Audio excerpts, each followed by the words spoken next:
Kita hanya tahu itu tuh tay.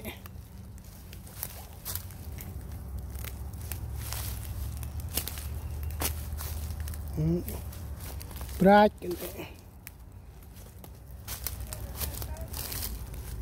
ni phải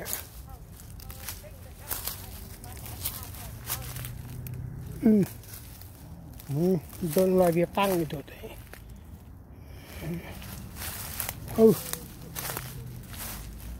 tên ta bố à ra không ô nên hả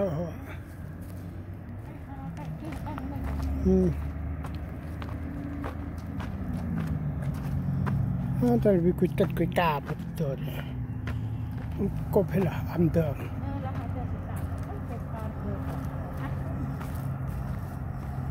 tôi đã phải chỗ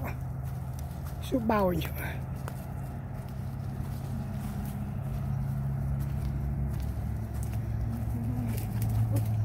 sau cái choai tôi tưởng thế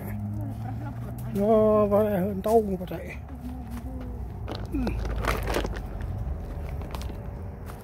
chơi tạm có thể chơi có khóc cái ta thà tông đẹp cười cười chui nhẹ cột to cái đó tao mà nó chè lặp rồi bằng có khóc cái này nó tạm dòng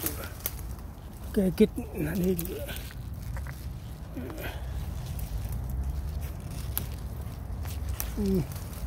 rồi pra chứ green he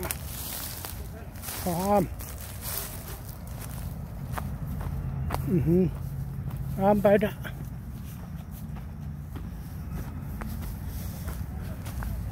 là tôm pri tôm táp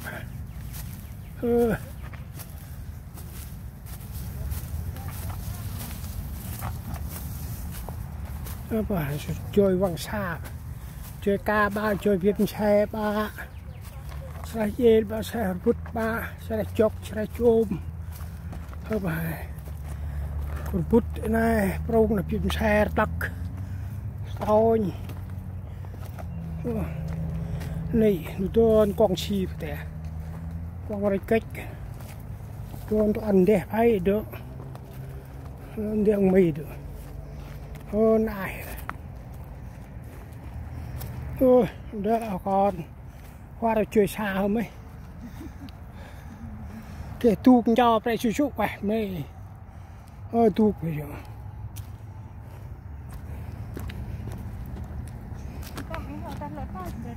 lo cho thế tạm phắc con tôi tay dụ tên ar